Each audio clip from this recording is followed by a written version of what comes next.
The dread, gently, I give the blazer a pull.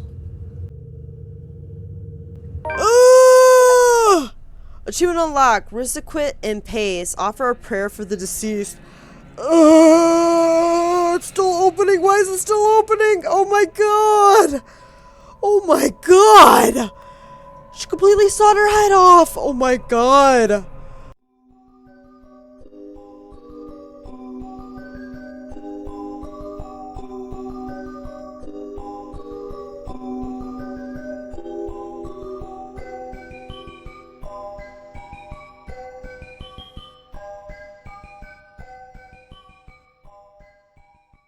Hey guys, it's Katie and welcome back to The Letter. In the last episode, we continue with Luke's chapter and he babysits Kylie and she asks Luke why Hannah and Luke don't love each other anymore. She heard from one of the maids that they were taking a break and it kind of upset Kylie. After Kylie leaves, Luke hears voices coming from the ballroom, and when he goes in there and he sees a vision this time, he feels like envy and like jealousy of Eduard and Lady Charlotte because him and Hannah are taking a break from each other. The first time I played it through and you went into the ballroom and heard the voices, there really wasn't that jealousy or envy there. So we can kind of see how the chapters change by doing certain choices. We get to the part where the ghost has Hannah hostage. We still choose for Luke to demand for her silence, but he kind of hesitates because he's kind of almost thinking like, well, she doesn't want me anymore. Why should I even like save her? You know, she's just going to throw me away like a piece of trash. So, but we still demand for her silence and she still lets Hannah go. Instead of burning the letter this time, we decide to burn the mansion, and we go from room to room, and Luke keeps bringing out, like, liquor bottles and stuff like that to douse the room in and start it on fire. And then at the end, it just says that, you know, they can still kind of hear voices coming from the spot where the mansion stood. So we get back into Isabella's chapter. When we're at the mansion, when the ghost attacks us, we choose to close our eyes and pray this time. And the ghost actually disappears. She runs away and she still falls down the balcony and she ends up going unconscious. We tried to make Isabella and Ashton's relationship bad by lying to him. When we get to the movie house, we choose not to stay for the movies, and that made our relationship go down with Ashton and Zach. After the movie house, Isabella goes home, and then we're on the day where Isabella takes Zach and Rebecca out for lunch. And after she freaks out, she goes home, and this time Rebecca ends up like visiting her and seeing if she's okay. Isabella starts telling her everything that happened with the woman and, you know, when she was at the mansion for the open house, and Rebecca actually like listens to her. So when Rebecca's about to leave, Isabella asks her to stay the night with her, and she kind of like lays on Rebecca's lap and, you know, until she falls asleep. So they kind of had like a little sleepover together. The next morning, Isabella calls her mother to tell her that she sold the mansion and that she's going to be sending some money their way. We get into Hannah's chapter again, and I still chose to take a break from Luke because I wanted to see the other option with Zach when we were alone with Zach, like the last time we danced with him, and now she just asked him about his cooking. So I just wanted to get that other option to unlock it. For Zach's chapter, the only different choice we made is that we said that we were a friend of Hannah's, which improved our relationship with her. And then when we get into Marianne's chapter, I make a fatal mistake of getting her killed because when she goes down into the wine cellar, on the path where she's stuck on the ground floor with Luke, you go into the wine cellar and you get the option to either go inside and check out like the prison, or you can choose to stay. And this time I chose to stay because I thought like just staying in the room wasn't going to get her killed. And she ends up like, you know, talking to Lorraine, and she says like, if you'll stay with me, you'll like kill yourself pretty much. And she gets a glass shard of the wine bottle and she's like slitting her throat. It was really gruesome. I was just like, what? I didn't think it was going to get her killed. I thought maybe like the first initial choice would have, but Yeah, I accidentally made a mistake. I wasn't trying to get any of them killed yet. I was trying to get, like, Rebecca and Ashton together first, and then I was going to see what happens when I choose the, the grave choices that either, keeps them alive or, they end up dying. I mean, I got a memory fragment from making Marianne die, and it was really interesting. It was Lady Charlotte and Eduard, and it looked like they were in a fight. So now I'm very interested to unlock more of those. I just want to get Ashton and Rebecca together just to show that on my channel. And then I'm going to, I want to see what the deaths are like and, see what the story is like without some of the characters in it.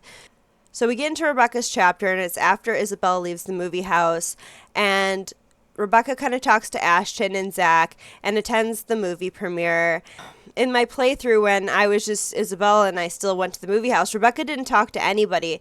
So I found it interesting that she was like a really more opened up and wanted to talk and stuff like that instead of like shutting everybody out during the movie. After the movie, Rebecca drives home and she tries calling Isabella a few times and she's not picking up. When it sounds like someone finally has picked up, it's like that ghost girl's voice, and she realizes it's not coming from her phone but from right behind her. And the ghost is sitting in the back seat with her. But this time, Isabella isn't there to, like, snap her out of it.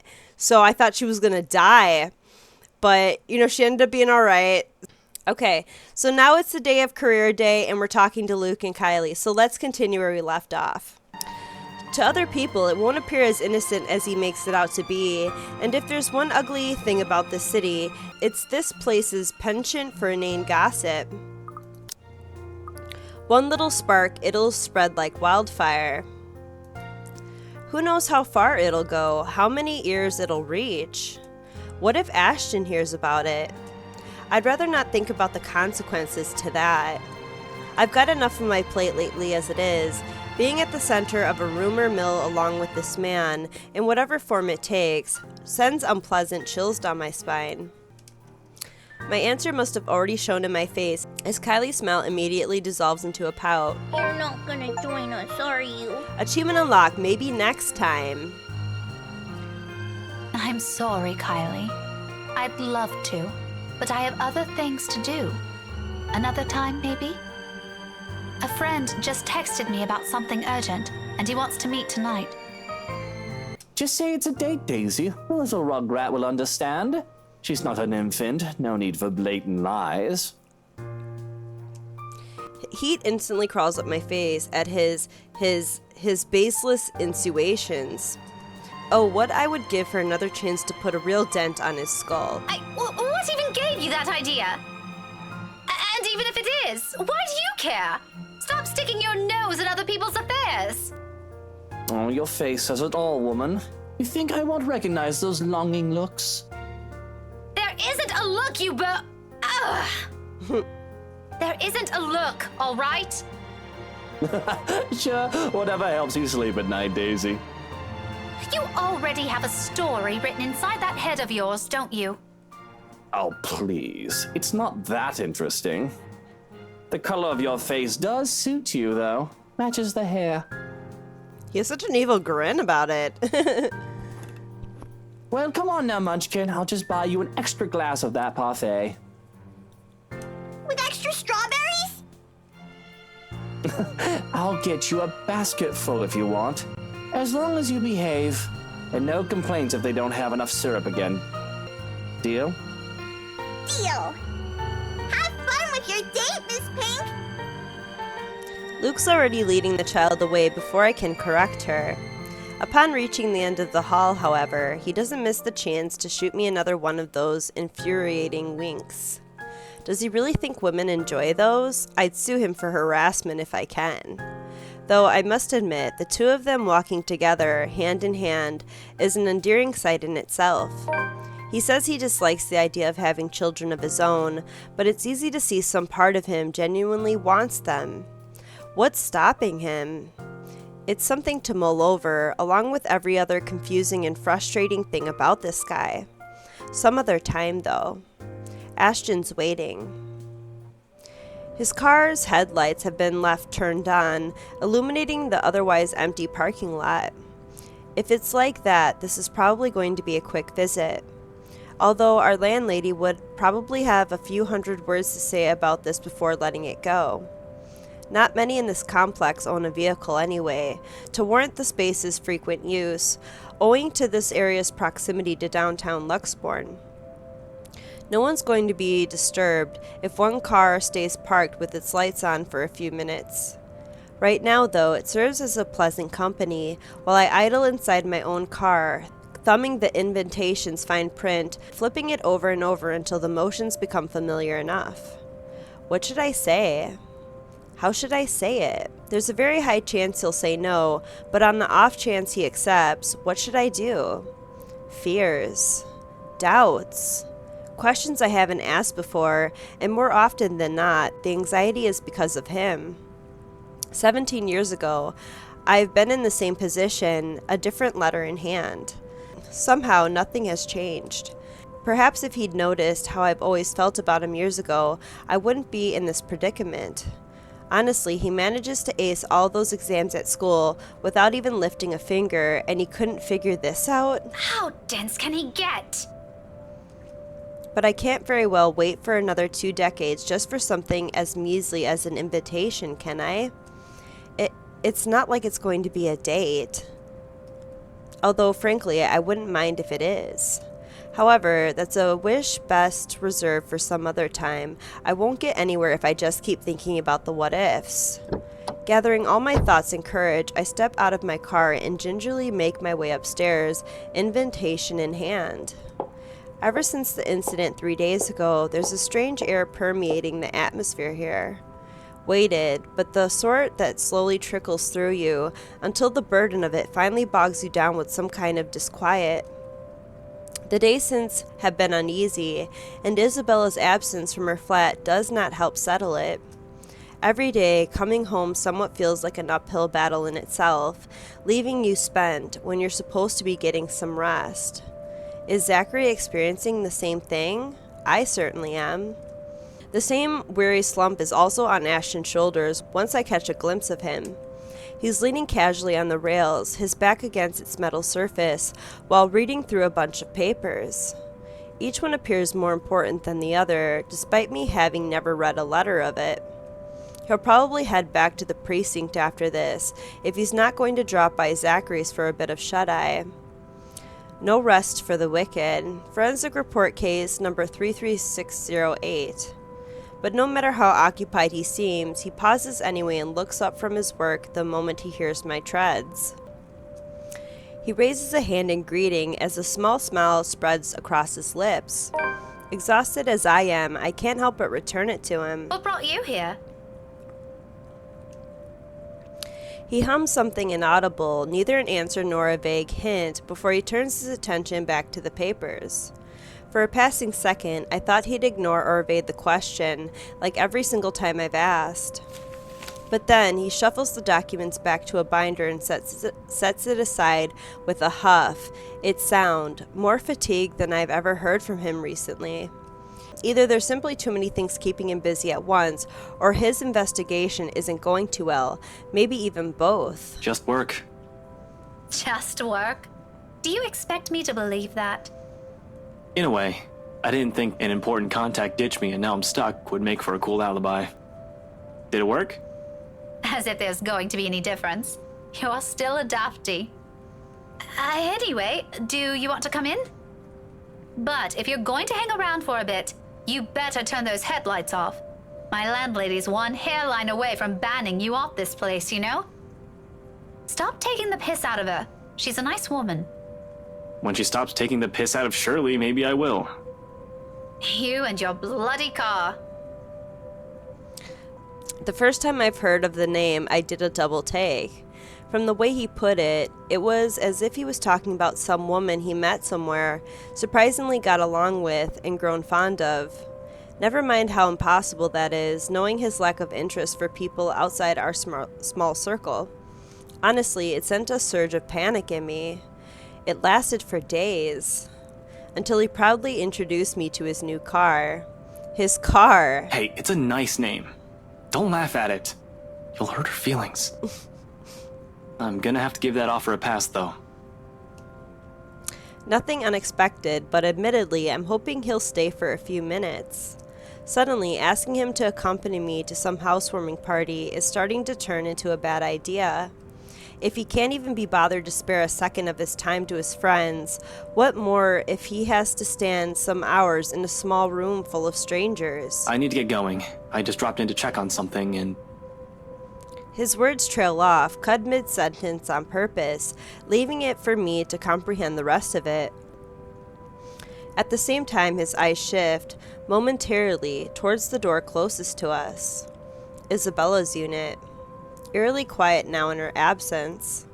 The instant his lips curve into a small frown and his shoulders tense, I know work is far from his reasons for being here. Being all too aware of that idea alone summons another dull ache straight into my chest. Like every time, every single moment, he affords her the attention he can never seem to spare others. While it's a worry better left for a different situation, it twinges the heart nevertheless. Is there a problem? Nothing of note. Abigail just wanted to ask her a few things. It's related to that incident with Cooper. You heard the one. Hold on. She isn't in trouble, is she? No, I don't think so.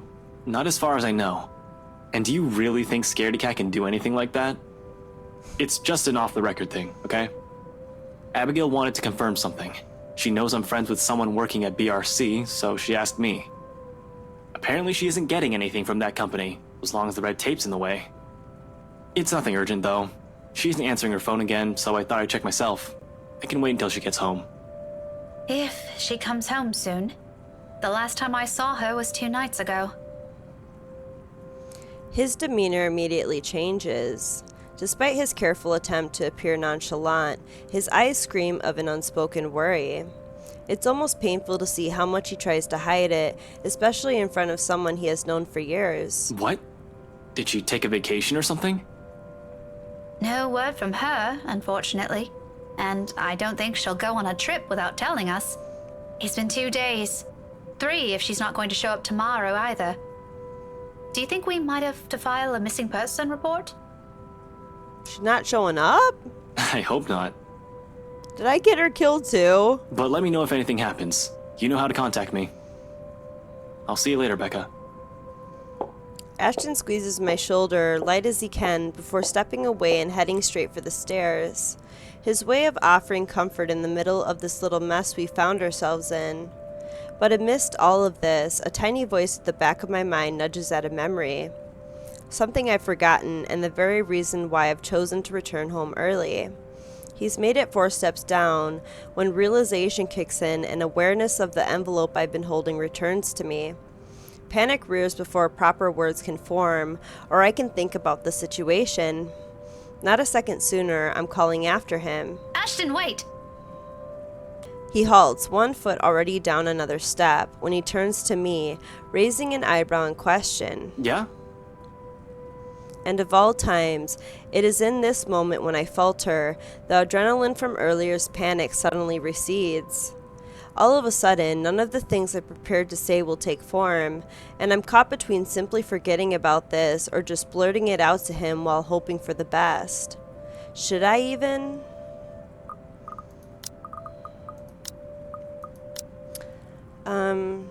Tomorrow afternoon, do you have time? There's nothing wrong with trying, I suppose. Yes. I'm not going to lose everything if he says no, which frankly has a very high chance of happening than the opposite, though the thought still doesn't prevent heat from crawling up my face and send my heart racing. It's better to get this over with before my throat closes up and I lose my nerve. Tomorrow afternoon. Do you have time? Achievement unlocked, 1 step closer. A small frown is already on his face. I already see where this is going and what he's thinking from that alone. Yet, for some foolish reason, I continue, hanging on to that tiny glimmer of hope he'll say yes if I present an argument good enough for him. That depends. Why? Well, you see, someone sent an invite for a housewarming party, and I thought you might want to... Rebecca, I'd rather stand on the messy end of a gunshot. You know that. I know, it's just...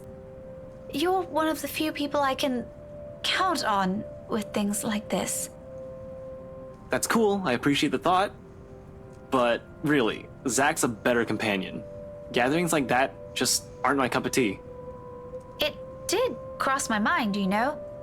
If he isn't busy with his freelance work, I'd probably ask him too. Actually, you two would have been spared if Isabella was here, but... Why not just skip out on it? The world's not going to end if one guest doesn't show up. Trust me, I'd love to. But I promised Mom I'll be there. Still can't say no, huh? Like you're any better. Besides, the person who sent this is an old friend of Mom and Dad. If it's important to them, why not? Though, who would have thought, huh? The famous Evans heir used to be tutored by my parents. Apparently, we also met before. Wait, who? Evans. Hannah Evans. Well, she's already married. She goes by Hannah Wright now. Remember the couple who bought the mansion Isabella's selling? The same people? As far as I know. Unless I misread their address, or there's another Hannah Wright in this city that we don't know about. Let me see that. Without waiting, he walks closer and takes the invitation off my hands, gently but with the same force of urgency in his voice. I don't know what he finds in it, but his eyebrows draw together as his eyes scan through the little lines of text printed on the small piece of paper. His hold on the envelope tightens with each pass, and by the time he has finished reading, his mouth has formed into a thin line. You never mentioned this. We met just once. Or at least, that's what Mum told me. Honestly, I can't recall anything from it. Otherwise, I would have told you about it. He hums something inaudible under his breath, all while thumbing the paper, staring at it as if doing so will proffer him answers to every unspoken question in his head. When he gleans nothing from it, he merely folds the envelope back to its form. All right, I'll go with you. Really? Cool. What? I'll go with you. That shouldn't be a problem, right? Unless you've already made up your mind about asking Z-Man. No, I told you already the guy's busy. Why would I bother him for this when I can go alone? But what about your own work and... I can make time for this. 3 o'clock, yeah? I'll pick you up an hour or so before. My head reels, less from what this implies, more from how easy all this seems for him, how fast this turnaround is.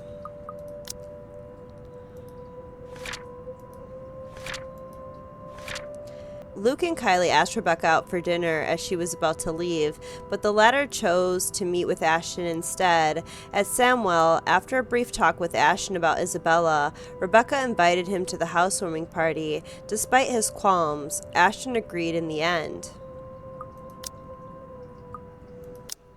He's already halfway down the stairs when any semblance of sense returns to me, and I can finally string 2 words of protest together. Yet all of it dies on my tongue at the small smile he shoots me. He disappears from view seconds later, his footsteps gradually fading as he descends the stairwell until all I can hear are my own shallow breaths and heartbeat, loud, pounding hard against my chest. It is only after I'm standing alone in my room minutes later that it sinks in. He has taken the invitation with him, but besides that, more than that, he has also accepted mine. Calling this happiness is a complete understatement. For now, looming thoughts of the mansion and that woman lay silent at the back of my head. October 28th, Friday. The night wears on without further incident, despite the great number of thoughts swimming inside my head. Okay. I'm going to save again. Belle, you shouldn't be doing these things. Severely underdressed is a total understatement to describe how I look. Cars, worth more than my own apartment and childhood home combined, line the mansion's front yard. Men and women decked out in their best also flock near the entrance. Most are eager for the festivities to start, while some are simply idling about, enjoying the warm afternoon sun before it sets. but once the woman standing at the front porch speaks, their undivided attention immediately shifts to her. Presumably Mrs. Wright, from the confident manner she holds herself among present company. This, despite keeping a far simpler appearance than the rest of her own guests, or not having her husband beside her. A trait worthy of utmost admiration at best. At worst, she's the envy of every woman, the subject of every gossip in Luxbourne. Welcome everyone. And Mum said we could have been good friends? I can't even picture myself mingling with the kind of guests she has. Though I admit, she does seem familiar now that I've seen her this close. Memories of sitting in a vanity not mine, being dressed in clothes too fancy for my tastes. They flit briefly in my mind, until her cheerful tone rises above the buzz of her enraptured audience again. Please, make yourselves at home. I wish I could share her enthusiasm, really. But being surrounded by all this extravagance, for the lack of a better term, merely makes me dread how the rest of the night might go. Also knowing there might be some truth to what lies inside the place helps drive the unease further by a notch. Ashton, on the other hand... Be careful with Shirley, alright? For someone who abhors gatherings like this, he already seems right at home, standing with an air too lackadaisical as he watches the valet drive off with his bloody car. Can't you at least act with a bit more shame? Becca, if I find a single scratch on Shirley, there will be hell to pay. Those guys know what they're doing. They're handling cars worth more than your precious Shirley. My disdain has likely shown beyond the tone of my voice, quite possibly in the form of a grimace. He chuckles, a rare moment where mirth and amusement danced across his features. Try as I might to pull up a stern glare, I can't help but join him instead. There's something in the lightness of it, and how easy this kind of interaction falls into place when we don't let feelings get too involved, in spite of being stuck in a situation we're not fond of. It brings back memories.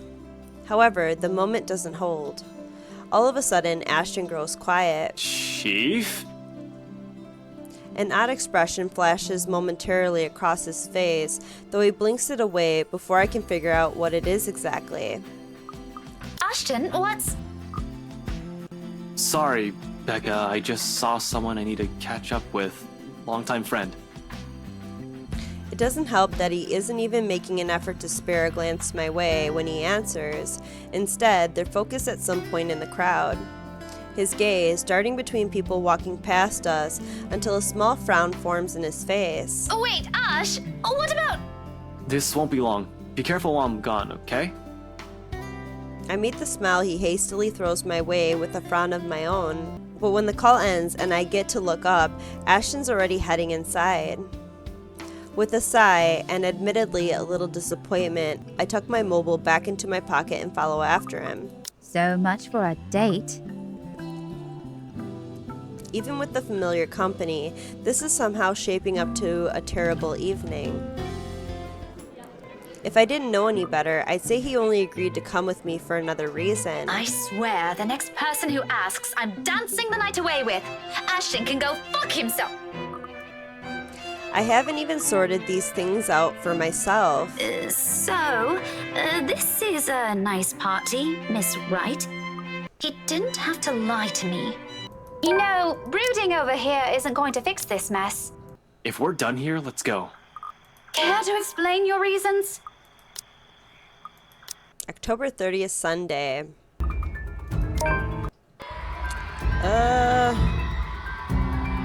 what? There we go.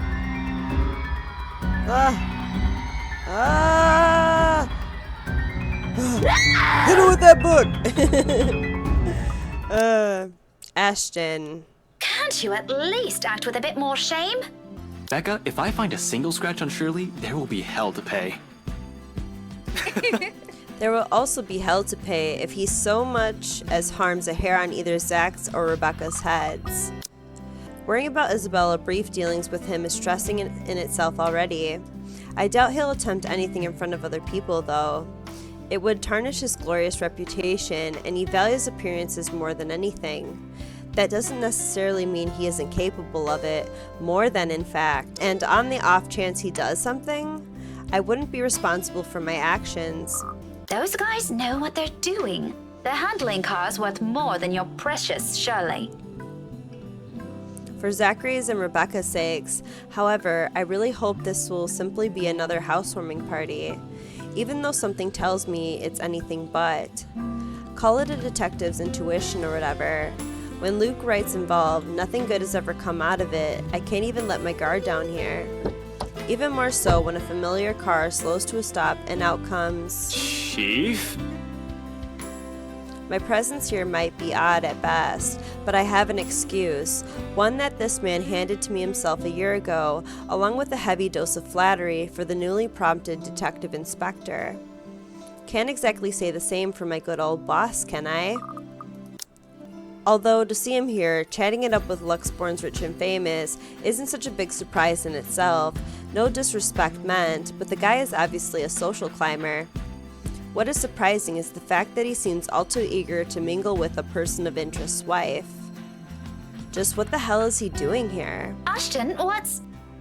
Sorry, Becca, I just saw someone I need to catch up with. Longtime friend. What the shit is going on here? Oh, wait, Ash, what about... This won't be long. Be careful while I'm gone, okay? Hey, be careful. About what exact... I don't want to draw attention to myself either, at least not until he's given me a proper reason to spoil his little party. Thank you for the invite, Anna. Husband still missing, I see? October 29th, Saturday. A friend invited me to go with her. What were you doing there? Maybe you even just used me to get into the party. You said yes to being my plus one, but you were rather excited to just peel yourself off, weren't you? Honestly, I'm feeling a bit used. I couldn't even look her in the eye. It wasn't that I lied to her. I honestly wanted to be there, to keep Zach safe, to keep Rebecca safe, just in case. Client or family friend, it was still a party hosted by a person of interest, by a man accused years ago of murdering a person's wife to get what he wanted. But then Chief showed up, Hannah Wright happened, and Luke Wright just couldn't be bothered to die peacefully somewhere. All of a sudden, none of my original reasons mattered. If I was found out right then and there, hell, if Zach and Rebecca's connection with me was found out, who knows what might have happened. But Rebecca doesn't understand that, doesn't understand what I can and can't say to keep them from harm. It's all in her eyes, in the tight line of her lips, and her furrowed brows. The hurt. I'll ask this again. Just what were you up to during the party? What were you doing that you couldn't even take 2 seconds to make time for your friends? This day is just off to a wonderful start. First my case, now Becca. How do I even go about this? I'm gonna save again. It's confidential, Rebecca. Okay, we're maxed out with Rebecca. I'm hoping Isabella's is down enough where we don't confess. I don't know how to get them together. I might have to look it up if I don't get it this time around. I might have to look it up how to do it because I really don't know. I wonder how many times I've told her that. Official police business, huh? So you did use me? Used. The way she utters it makes me feel like a total scumbag. It's not like I did it all on purpose. But I can't just hold someone else responsible for this, right? Who am I going to blame? The chief? Hannah Wright? Luke Wright? Doing so feels like cowardice. It doesn't change the fact that I'm the one who put us in this situation. I couldn't even look at her anymore, with this guilt eating me up inside. But then she laughs. Half-hearted, with barely a hint of cheer in it, but it's a laugh nevertheless. I honestly don't know what to make of that, what to do with myself upon hearing it. So gently, I offer, just stay busy. I do not want Ashton to confess to Isabella again. Just stay busy and you'll be okay. And since I already read this, I don't have to, I can just skip it.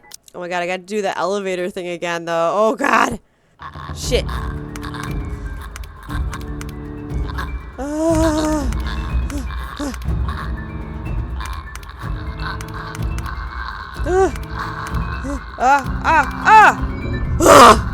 my god! October 30th, Sunday.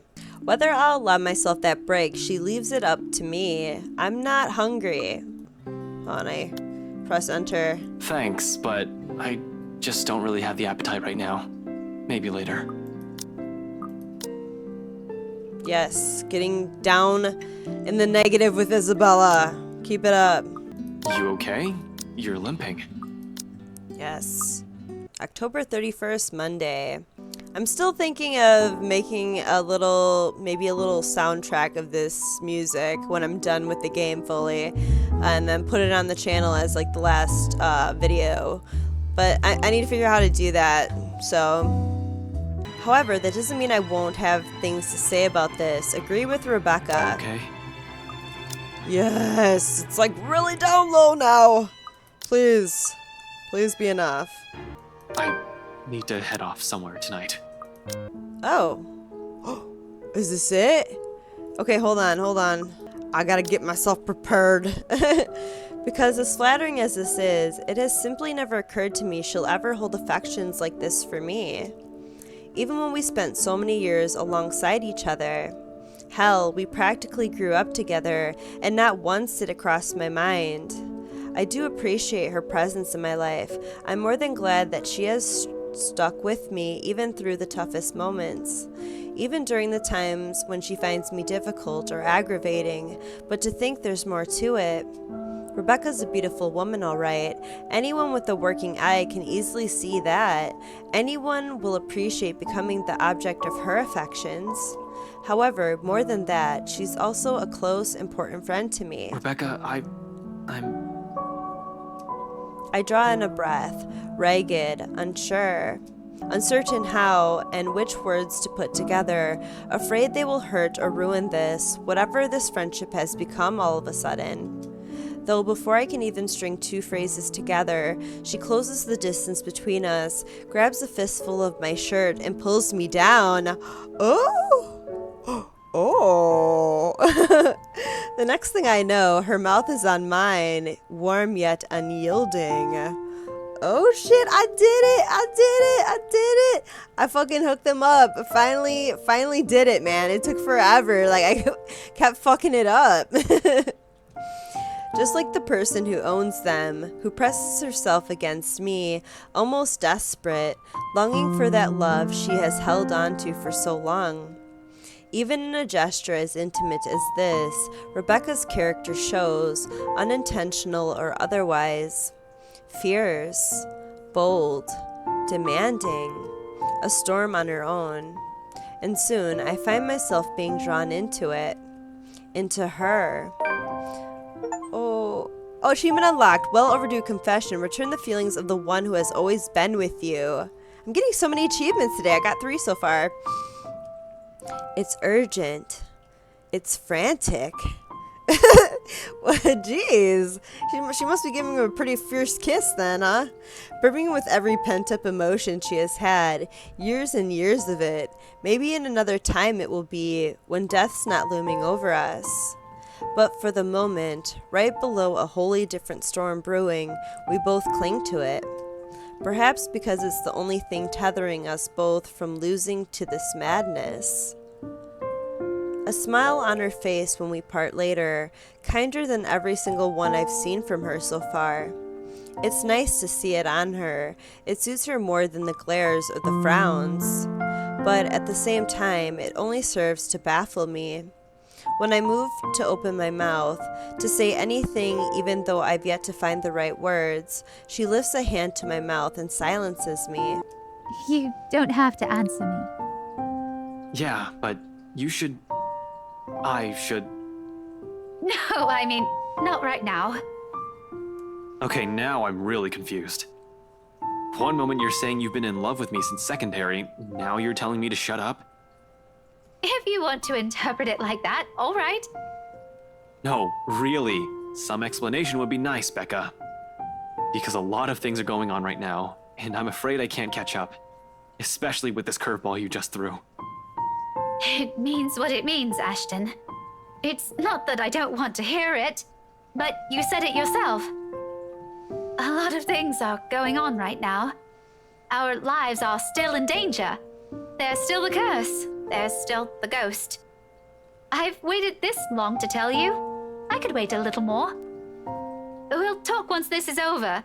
Once everything's back to normal again and we don't have to worry about other things. I'm sorry, Becca. I'm not even sure what I'm apologizing for, that we're stuck in this nightmare, or because I'm somehow holding myself responsible for having no idea how she felt until she said it to my face. Regardless, she continues to smile through all of it. It's not your fault. Don't say that. I'm the one who should apologize. Since I suddenly sprung this up on you when you have other things to do, I just thought I should let you know. Anyway, thanks for hearing me out. I won't keep you long. I know you have things to do. Just promise me you'll be careful, all right?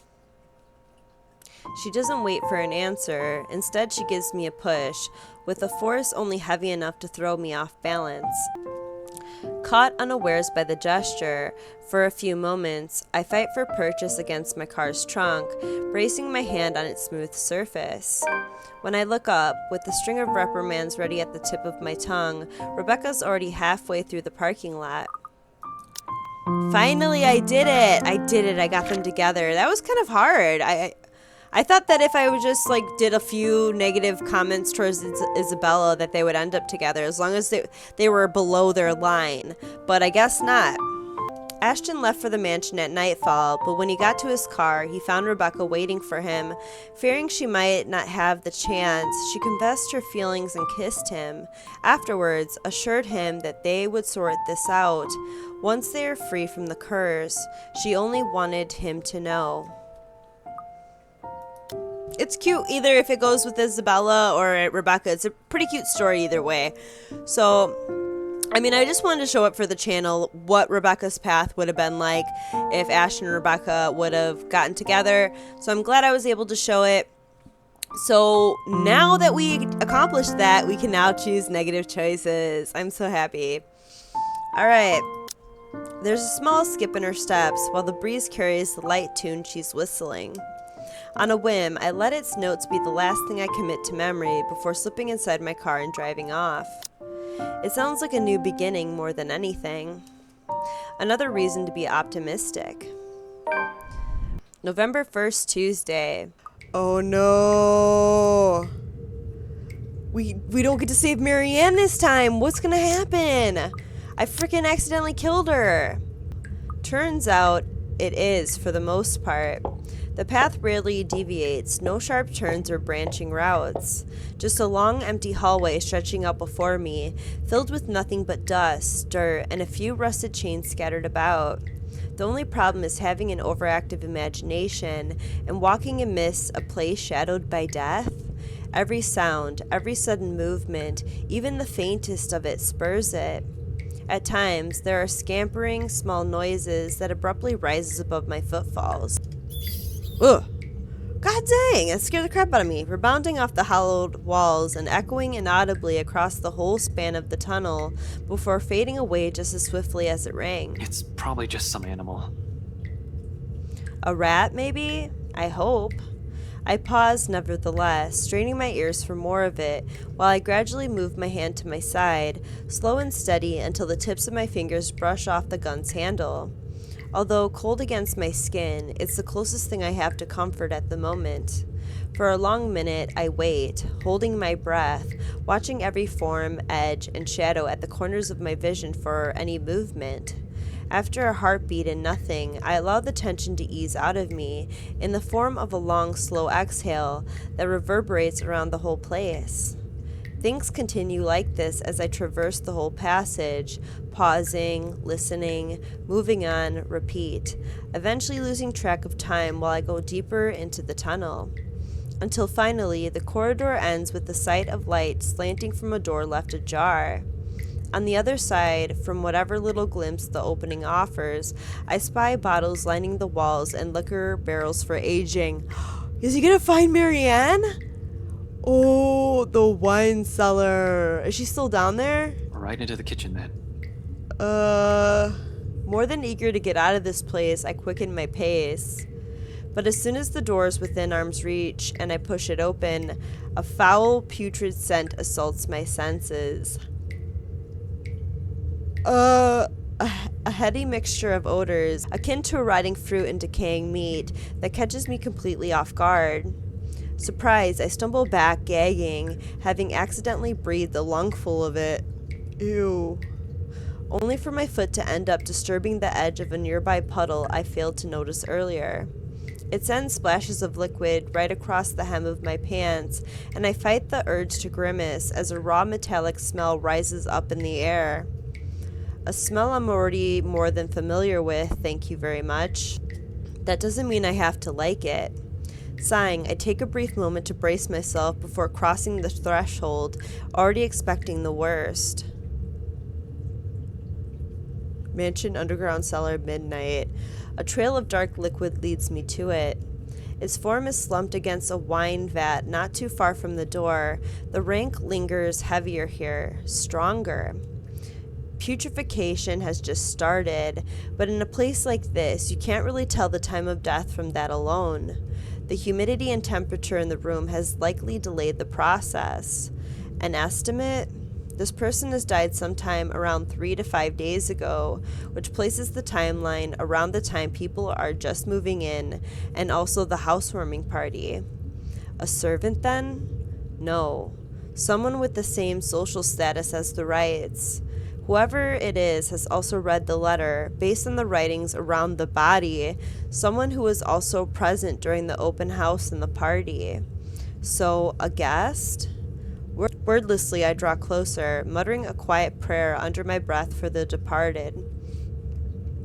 The least I can do now is figure out who it is and try to find his or her family once I'm done here, let them know what has become of their kin. Even through the layers of clothes, its shoulders feels cold to the touch. Somehow, despite not being new to this, it still sends a nauseating chill to my stomach. Maybe it's because this time I know exactly why this person died. Another innocent casualty of this curse. Ignoring the dread, gently, I give the blazer a pull. Achievement unlocked. Rizaquit in pace. Offer a prayer for the deceased.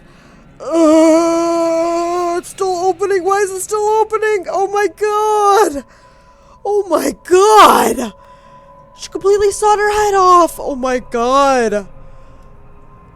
Unexpectedly, her head lolls back, twisted, contorted, severed. Ew. It dangles. Fuck, it dangles from one side to the other before settling at an odd angle. Why? Why am I seeing this? This is so gruesome.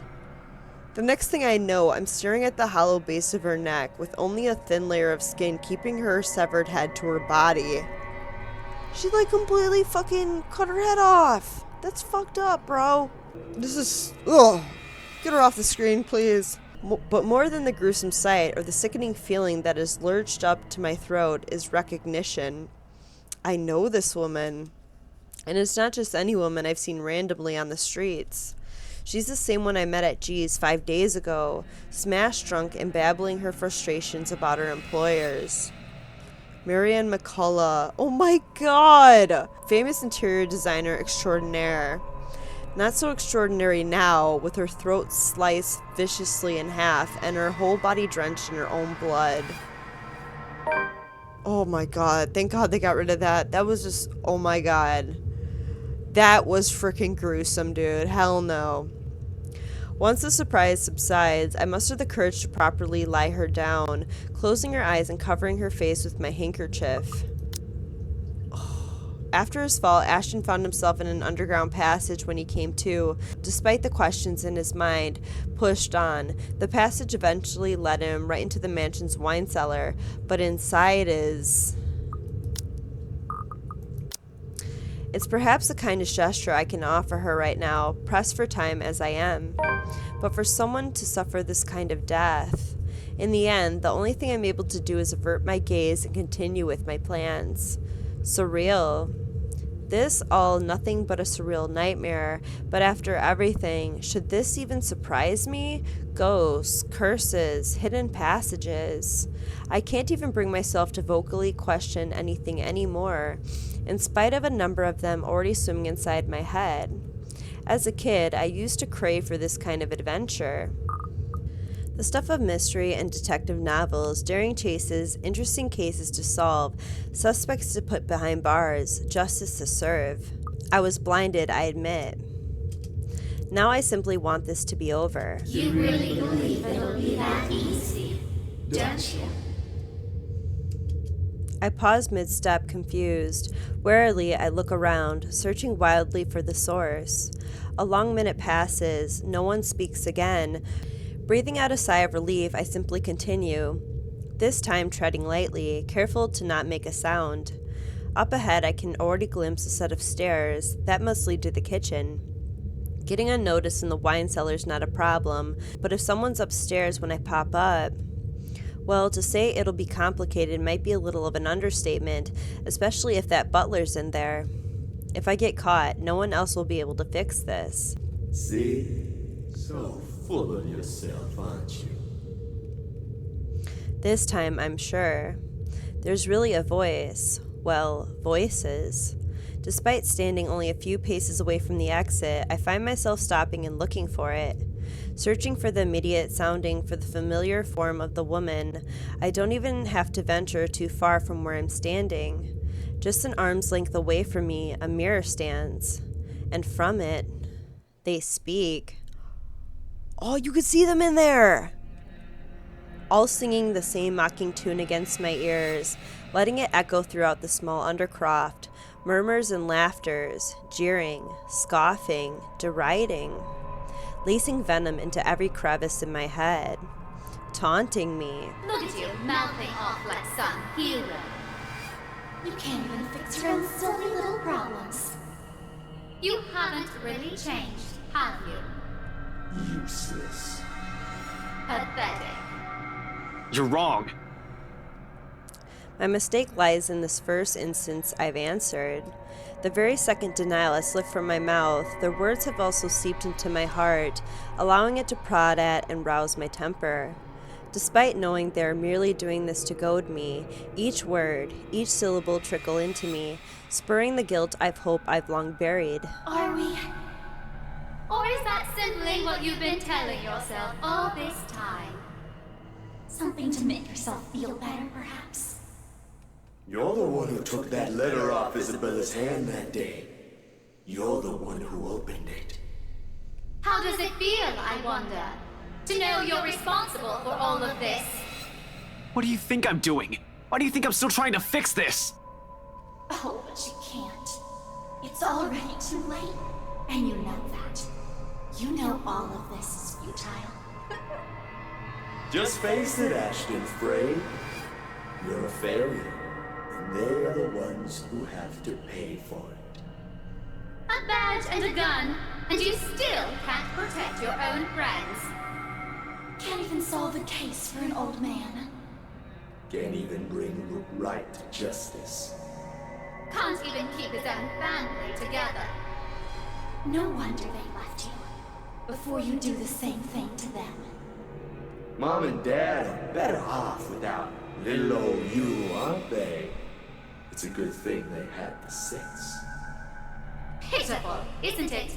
Some detective you are. Some friend you are. Some son you are. You might as well just throw that rank away. You're no use to people either way. Who's gonna snap him out of it? Shut it! I hate this. I hate how this monster can easily get through to me. Every weakness, every insecurity, it knows. To hear it said in my friend's voice, even more so. But what I hate above all of it is... You know it's true, though. All of it. It's why all you can do is tell us to shut up. You don't want to hear a single word, because you're already aware of it. I'm just scared they're like gonna pop out of the mirror at me. You can't even admit it to yourself. Who's the coward now? But no matter how hard you try, you're not gonna be able to save anyone. Shut it! Not a single word anymore. In the end, your own incompetence will eventually lead to the deaths of everyone you care about. It laughs, sharp and piercing, and its sound, something in me snaps, a rage hastily unfurling, red filling my vision. And the next thing I know, I'm raising my hand and my fist connects to its surface. Oh, achievement unlocked. A broken spirit. Reject the voices whispering inside your head. Another achievement! Yay! It shatters, renting the air with an ear-splitting crack, sending fragments of it on the floor. The fog from my mind lifts. Every sound, every noise returns to me, flooding my every senses. All at once, there is this deafening silence. Slowly, I become aware of my surroundings. Bottles of wine, barrels of liquor, the faint, old scent of death and decay somewhere, and the small cuts at the back of my fingers. Blood drips from each digit, trailing down my wrist until it disappears behind my sleeve or falls to the floor, not too deep, negligible even. There is a pain, however, a different kind, an ache somewhere else that stems not from the wound, but where every single word is hit. On the ground, shards lie lifeless now, no more voices, no more insults, but even as I walk away, one whispered taunt continues to ring in my ears. It's useless, Ashton and Frey. You are going to die. And you are going to die alone. God, Zach's laugh so creepy. Of fear. Before he could go deeper into the wine cellar, Ashton began to hear voices coming from a mirror, mocking him for his failures. It hit a sore spot in him, and losing his temper, he smashed the mirror with his own fist. Oh, that looks so creepy. One that has been long kept in the darkest place in my heart. One that a small part of me wishes for. The trapdoor swings open without much fuss. It isn't even locked, probably left open for when Wright asks for some midnight snacks. I make sure the coast is clear, of course, before I pull myself up. I'm surprised Johannes didn't find her down in the wine cellar. Like, he goes down there, right? Like, he didn't go down there for 3 to 5 days? Seems kind of strange. The butler of theirs is nowhere to be seen. He's probably sleeping, attending to his master, or doing some extra late-night work before turning in for the night. Meanwhile, Wright won't touch anything to do with menial chores, not even with a 10-foot pole. It's next to impossible for him to linger here. No servants, no anyone. And just as easy as that, I'm in. Gently, I close the hatch. If things go well, the same path will be my way out. If my luck doesn't hold, that's not an option now, is it? I have people waiting for me. I really don't want to think what might happen. Sometimes it's best if I simply revel in the little victories. There are great blessings when everything else is going against you. And in a place this fraught with unknown dangers, it's a feeling that lasts only but a second. Suddenly, a sob, ringing out from some distant part of the house, echoing through its empty halls. My shoulders immediately tenses, hairs raising at the back of my neck as a sudden chill passes. This, despite myself and the beliefs I've long held. Because as much as I want to convince myself that nothing's wrong, my experience tells a wholly different story. What are the chances I'll be able to leave this place alive?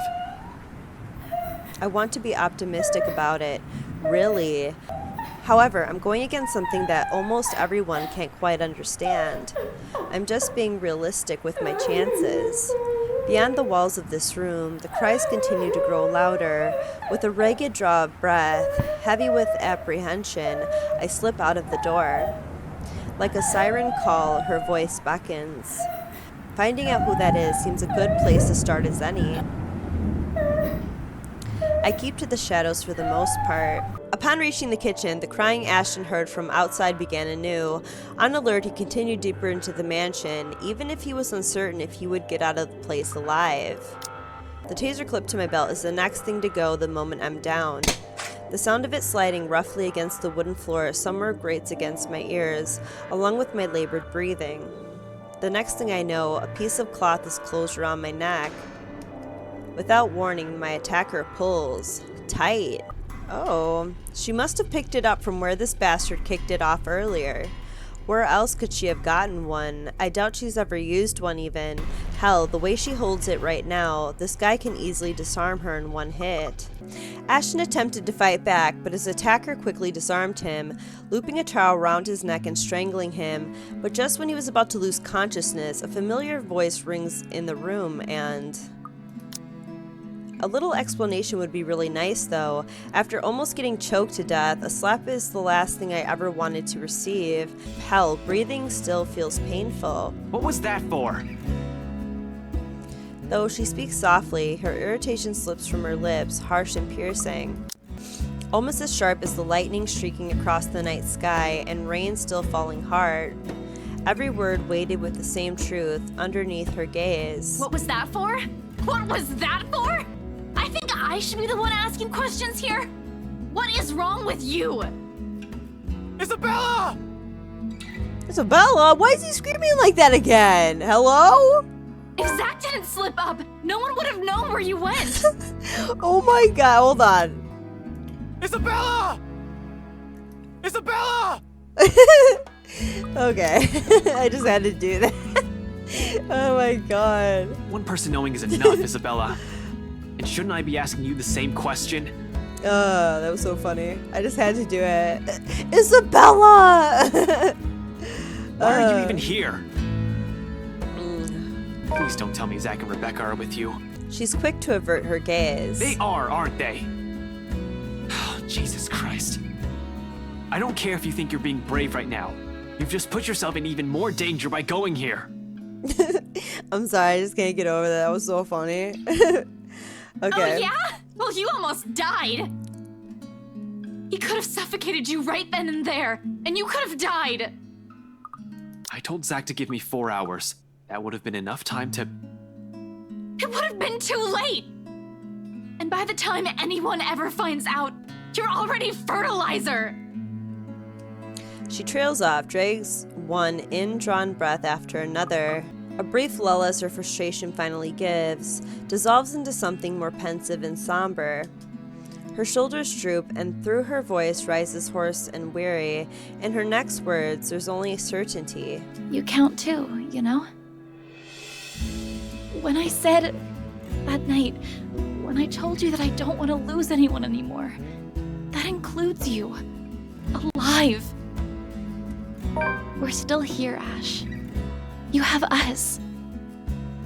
You have Rebecca with you. Don't make her worry like that. And once their meaning fall, roar, it does so not with force of a dam breaking or a raging storm, but with the gentle steady warmth of a hearth burning, an ember easing slowly, lightly, rising and giving, until all that's left is a truth, an understanding. Not alone. Never alone. It lingers, even as we both drift back into silence, and her words take root, because in the hush that swells after is another warmth blooming.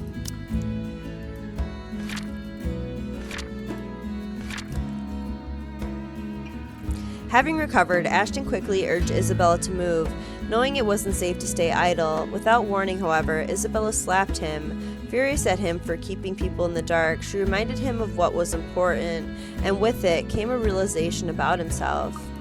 Pleasant, welcoming, like finding home, like finding ourselves in a haze and a squall is left, creating something fragile yet immutable in both of us. It's in her eyes, in the way she holds my gaze, unwavering, in the way she carries herself despite sitting amidst a place she fears. In the way she keeps herself from trembling and falling apart, because fear is inconsequential when the people she cares about are at risk. A change. She realizes that now, holds on to it. Another little thing, another small thing from her that may go unnoticed and pass by quietly, but will eventually amount to a lot of things. Sometime between finding that letter and in this moment, something has shifted in her. If this is the old Isabella, she'll be hysterical, probably with a lot of things and hiding behind people involved. She won't even dare march in her alone to save anyone. Who would have thought? Despite this and the truth her words, I can't look her in the eyes, if only because I know for myself that she's right. When, for a long time, I don't answer, she abruptly stands up and gives me a light push, not enough force to hurt, though I do end up sitting on my backside. Then she sticks out her tongue and blows a raspberry before quickly removing herself from the room. Here's to hoping this realization doesn't come too late for me. For all of us, I have a lot to fix. With a heavy sigh, I follow after her. Power still hasn't come back when we make our way downstairs, tricky considering the stairs to the attic are a bit old. Zach helps Isabella and Rebecca first, assisting them up and through the gap. The moment the ladies are in, I nod for him to go through. Go ahead. I'll watch your back. Surprisingly, he does that without any protest, not that there's any need to. Sometime after entering this room, the whole place has calmed down. The handgun catches my eyes first, next to that smarmy smile on his face, while he holds Zach, Rebecca, and Isabella at gunpoint.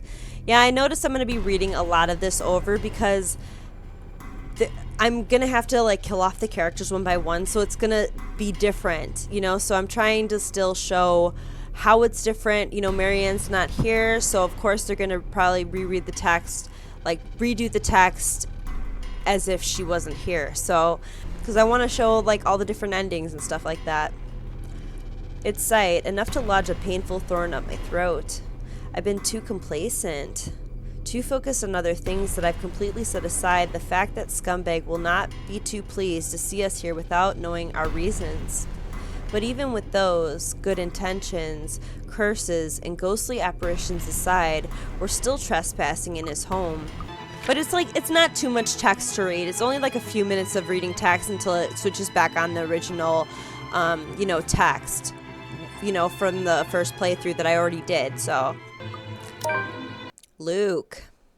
October 30th, Sunday. Are you alright? Should we be concerned?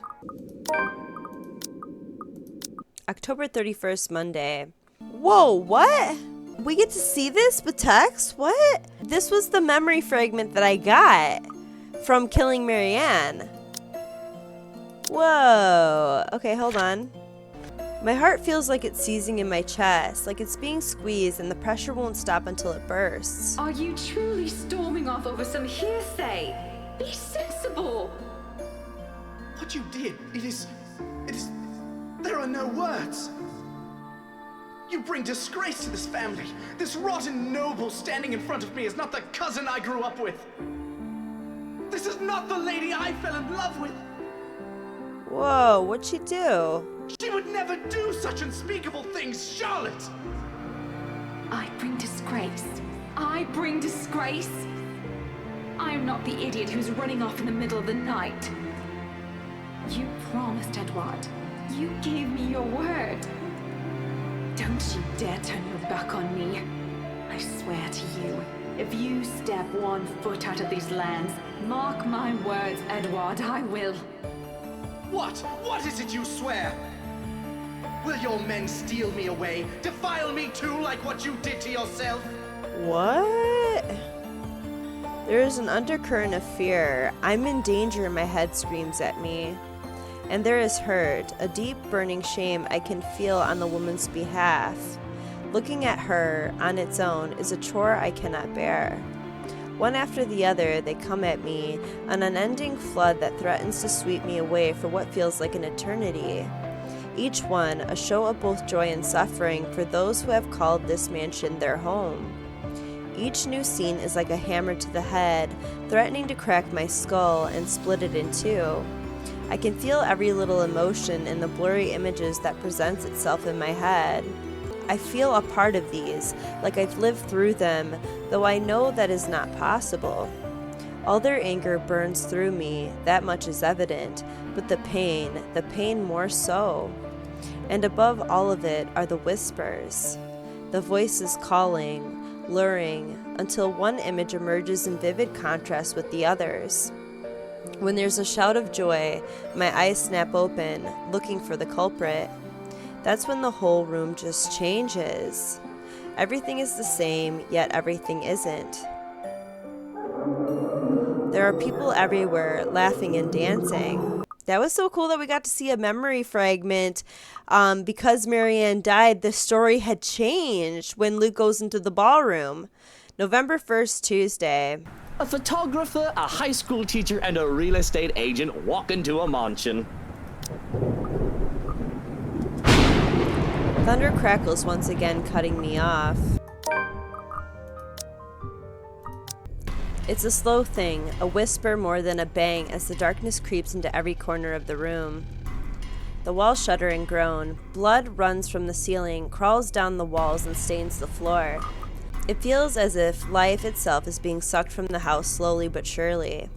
The beauty of the place is gone, with only the dead, decaying remains of a mansion left in its wake. I don't have to wonder if it is just the foyer that's become this nightmarish place. I can already hear it. Gone are the growling of thunder and the lashings of rain and wind against the foyer's high windows. All of it has been replaced by a more grating sound. A cacophony of voices from nowhere and everywhere echoing throughout the now horrid walls, voice that neither belong to us nor the people who live here. What's going on? Help! Please! All throughout the house, shouts of alarm and surprise ring out, a mirror to the horror creeping up in each of us. Who wouldn't be shocked? This is insane. Even Daisy, feisty woman that she is, trembles at the sight of it, clinging desperately to Lily while Steel and Feather stand protectively in front of the two. Brave of them, I have to admit, to put themselves in the front line like that, though it doesn't necessarily mean they don't feel the same fear as the rest of us. Something I don't blame them for. There seems to be no end in sight to this insanity. If anything, this only feels like it's the beginning of the end. Help me! Oh my god! Please, somebody! Anybody! Who are you? Stay away! No. Stay away. That's Johannes. Stay away. Mother of God, pray for us sinners. It's Marianne's in there now. Their screams fill the mansion. She laughs all the while, a harsh, agonizing sound that goes on for what feels like forever. Until there is nothing but silence, her horrid smile, and pale hands reaching out to me. Calling, beckoning, pleading. I'm terrified, I really am, like I should be, but I have never been one to truly stay afraid. I've long learned that fear will not get me anywhere. Cowering in a corner doesn't keep me safe, and it will not keep me alive, not like rage does. I've learned to use this burning hate inside of me to survive. There is no difference now. Stay away from me! Why do you wish to leave? This is where you belong, my lord. Remember the blood we share? The blood we share. This is your home. Don't you remember?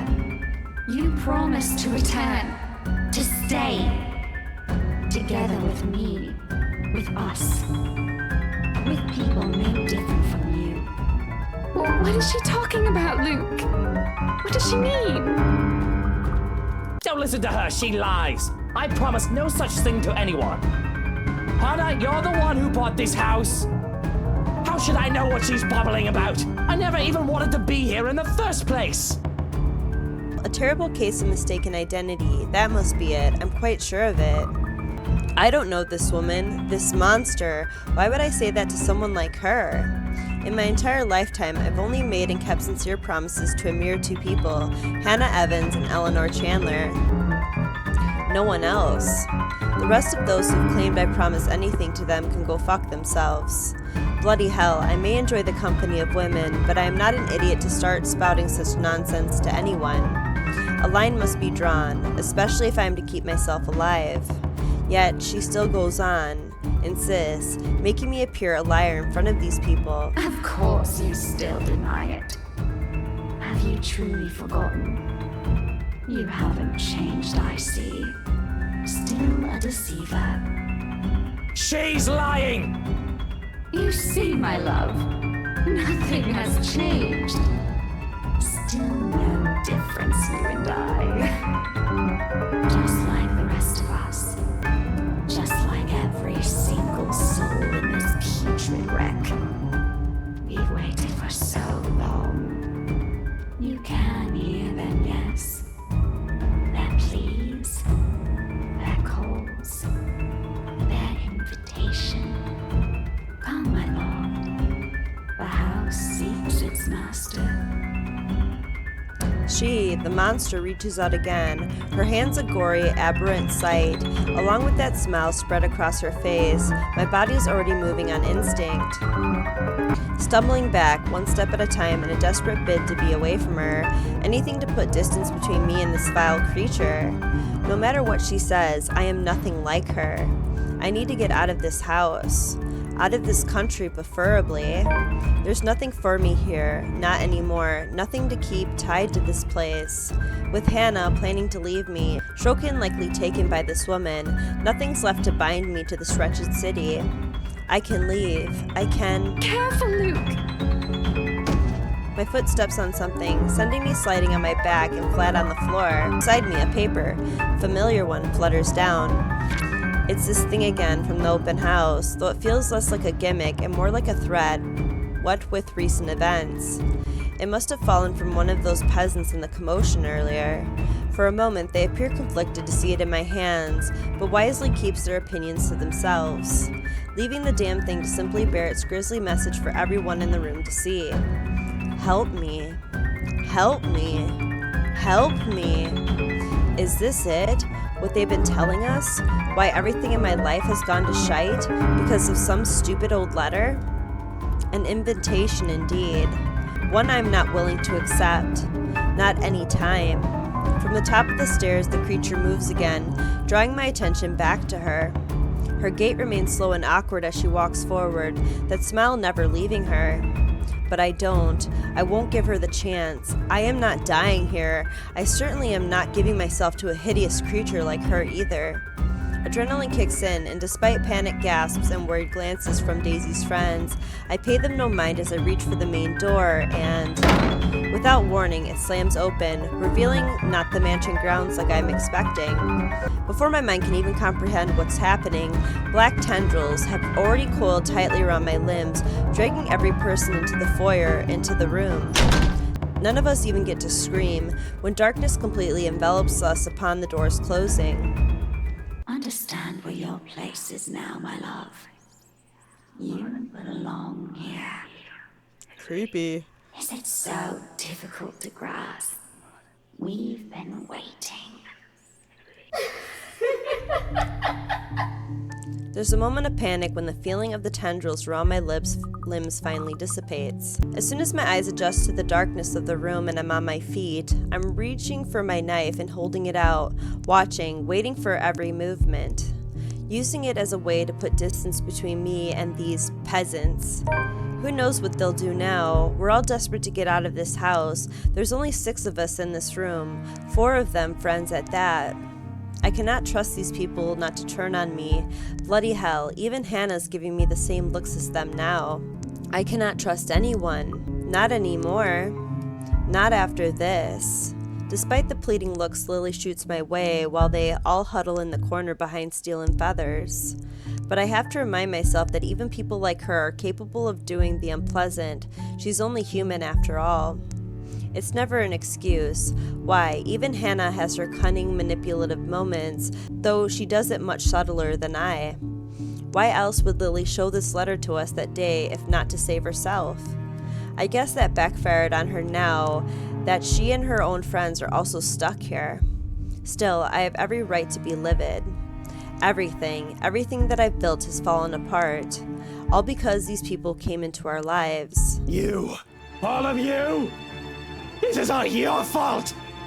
If I've died to this bloody curse, I'm taking you all down with me!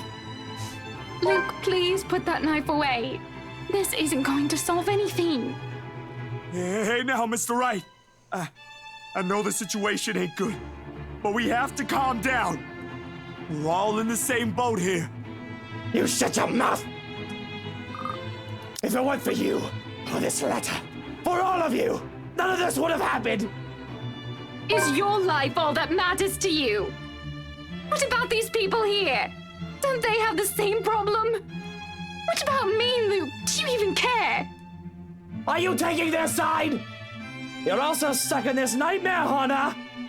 That creature is out to get us, and you're still defending these people! I'm not defending anyone, Luke. I'm just trying to be reasonable when you're clearly not. Oh, of course you're not. You're just the one who bought this bloody margin to begin with. If I didn't know any better, you did this on purpose! Why, no!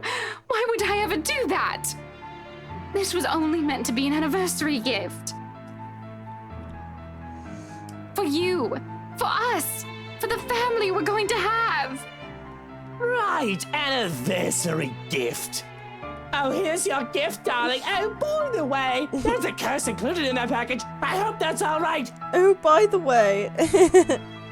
Are you really that eager to get rid of me, Hannah? Every time I hear it, it's funny.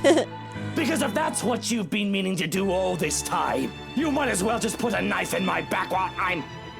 Suddenly, Hannah steps up and slaps the knife away from my hand. Said knife slides uselessly under the table, out of my reach.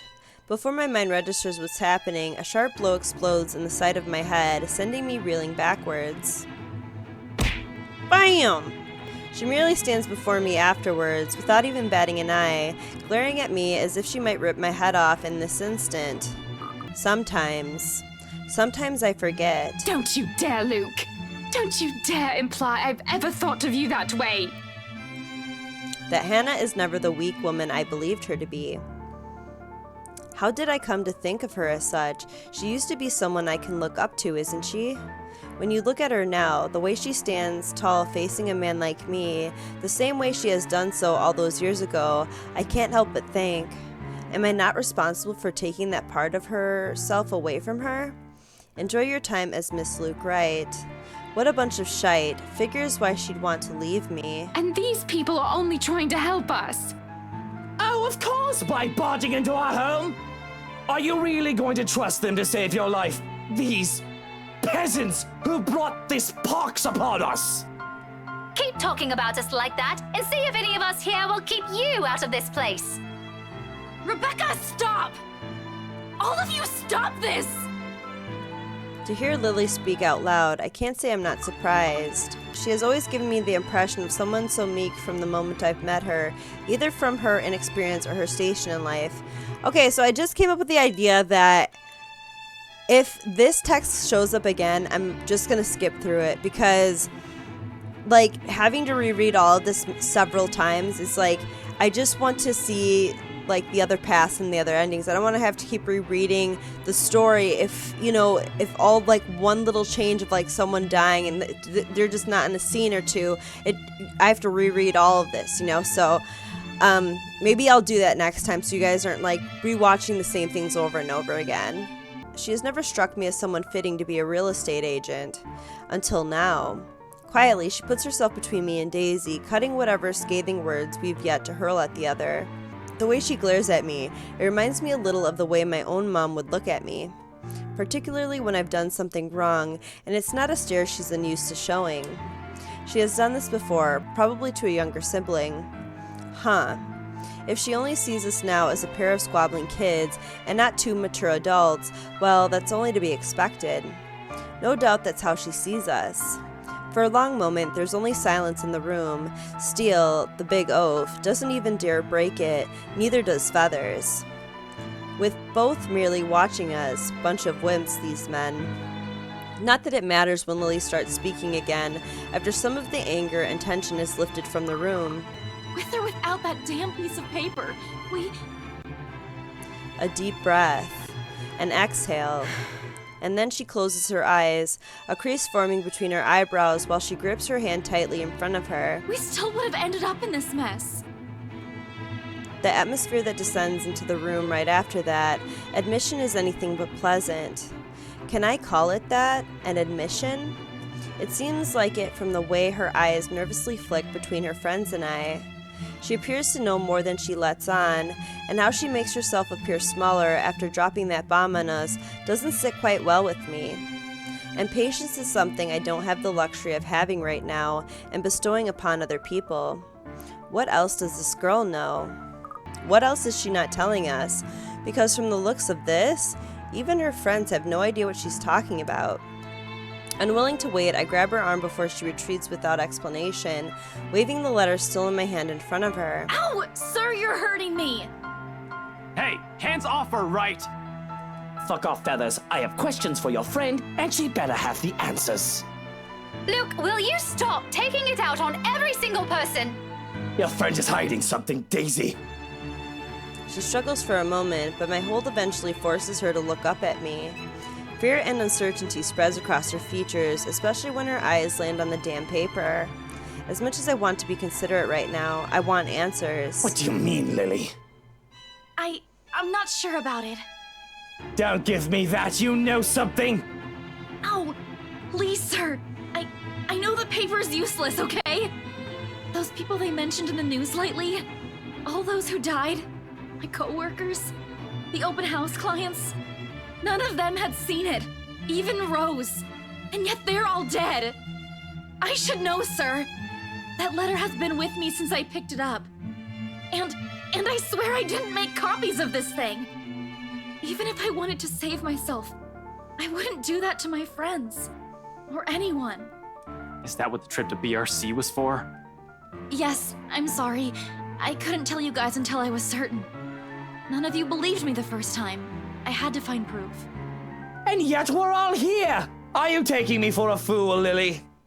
We would have ended up here either way. Maybe? I really don't know. Sir, please. All I know is that paper isn't the reason why all of this is happening. I'm asking the audience, like, do you want me to keep rereading, like, after every character dies, if this keeps, like, repeating and I have to keep rereading it, do you guys want me to reread it? Do you guys want me to put that in the video, or do you guys want me to cut it out? Because I don't want to ruin the story for anybody. I don't want to, like, leave stuff out. If people really want to see what it says by, you know, just a subtle change, let me know down in the comments. I would really appreciate it. Steele has been quiet this entire time. The sound of him talking, however whispered it is, still manages to catch us all off guard. We all pause, turning to him with, likely, the same questions in our eyes. What? Oh, I just thought, I mean, it's a straight thought. Don't take my word for it. No, it might be something. What about this place, Zach? There's still a moment where he hesitates, but Lily's urging eventually spurs him into speaking. I was just thinking, maybe Ash is right for why you went here. This is where Bella found that thing, right? And then this. It was just a hunch, Zach. We were not getting anywhere. But just because we went here doesn't mean we will find all the answers we need here. Hell, now we're stuck here. Regardless, Steele pauses, allows Lily to remember. Soon enough, whatever it is dawns on her, and her face lights up with something like hope. Of all things, in this nightmare, hope? Her head snaps up and she reaches for Steele's arm to give it a squeeze. A reassurance or a confirmation? The meaning is lost even to Daisy, who glances at them baffled. Belle, what are you... Becca, it's this place.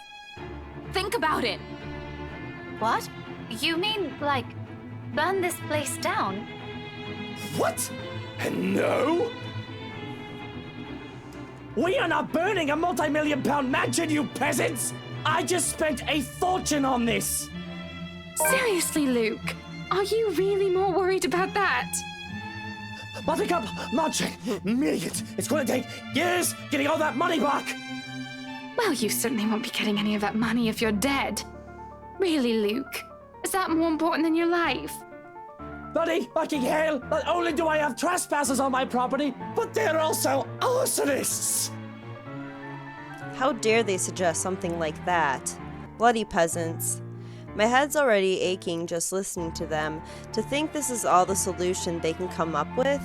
I should have just stabbed all of them and made a run for it. It doesn't help with each second we spend talking here, the crazier this whole place gets.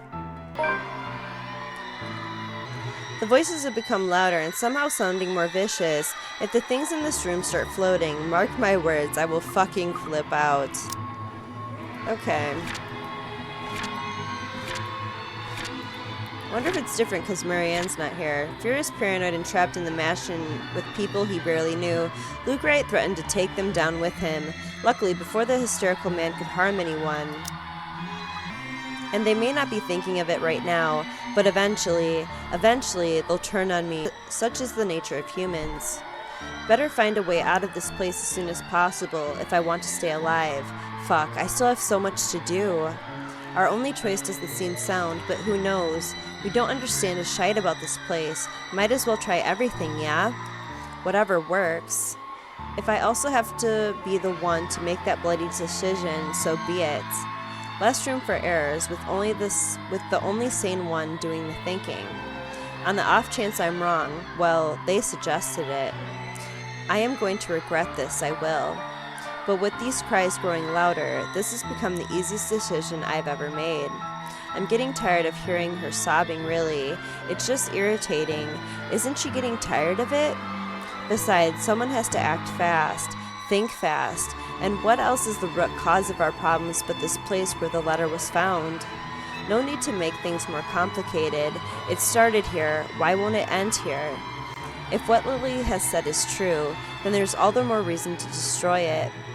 Put an end to this madness before someone thinks of putting this blasted place up in the market.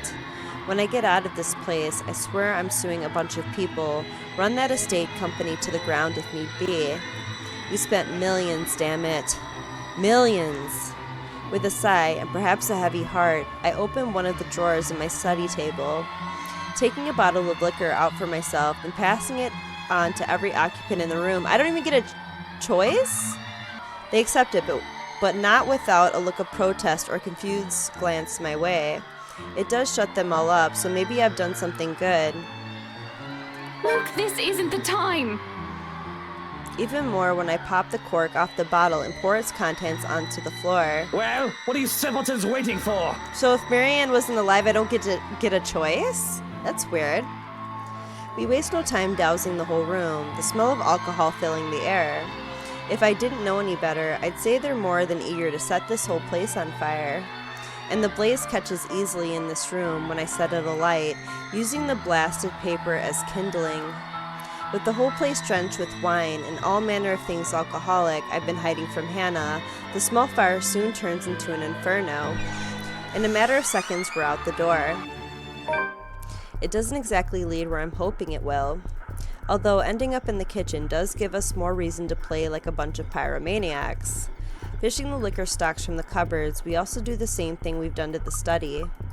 So I guess if Marianne dies, we burn the mansion. Epilogue. Okay.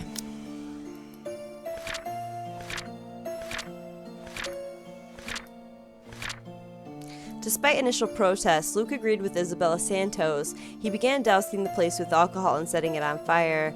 Sure enough, as flames slowly engulfed the place, it returned to its original state, freeing them. Outside, at the first light of dawn, the mansion burned to the ground before their eyes. It's over. Officers who investigated it have simply deemed it an unfortunate accident, resulting in the deaths of innocent lives. Regardless of the truth, Luke Wright files criminal charges against Brow Realty Corporation after, for undisclosed reasons to the public, forcing the latter to declare bankruptcy. Okay. Ooh, achievement unlocked. A long time coming. After everything they've gone through, this is a respite they both... The promised talk happens a month later, both after Rebecca Gills and Ashton Frey have recovered from the immediate repercussions of the curse. Even though things between them have started out awkward at first, with Rebecca mostly leading and Ashton having no idea what to do with the weight of the feelings the other has suddenly thrust on him. Perhaps with heavier expectations, they both come into understanding shortly. Eventually, the two start dating. To no one's surprise, particularly those who have already gleaned of the redhead's feelings for the man years ago. Usually they can be spotted together while on a trip downtown when they aren't busy with their respective jobs or life does not get in the way. It isn't exactly sunshine and rainbows like she has imagined all those years. Sometimes their conflicting tempers get in the way, in another, it's their different opinions. But with patience, instead of a spat, they both try to work through their differences. Slowly, one gradual step after another, learning as they go. There's a difficult road ahead of them. Rebecca knows they're still quite a ways off from the fairy tale ending she has long dreamed of with him. But at the end of it, she thinks they're both happy, even if Ashton rarely says anything. He has always been that way after all. This has been a long time coming. And after everything they have both gone through since childhood, they deserve to have this respite. Together. Ooh. Ooh, what? As unpleasant as the things have gone in her life recently, Isabella greatly regrets allowing her friendship with Zach to fall apart in the aftermath of the curse. Why? Did their relationship really get that bad? Although theirs isn't brought upon petty arguments, unlike many others, the lack of communication has proven equally problematic for people like them. Especially with Isabella making a conscious effort to avoid the man and her, once it becomes all too clear that it's no longer something they can fix with friendly jibes. Ultimately, drifting apart becomes certain, taking it with any previous plans they've made. That little exhibit they both wholeheartedly poured their ideas on seems like a faraway dream now. Achievement unlocked, don't blink. How'd I get that? Prologue. Isabella. Okay, so I think I'm gonna go about this is I still want positive relationships with everyone, but I'm gonna choose the deadly choices at the end. So I'll try that. Hey, I eat other things too. And for this playthrough, I'm just gonna kill off Isabella and see what happens. So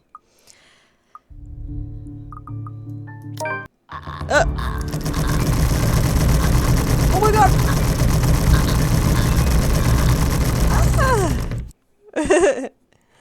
Oh my god, I feel bad that I gotta kill them off now.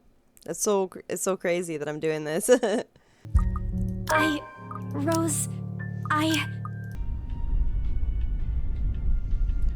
But I'm still gonna see what happens maybe if I have Isabella and Ashton's relationship bad and have Rebecca's just a little bit under, maybe. Let's try that.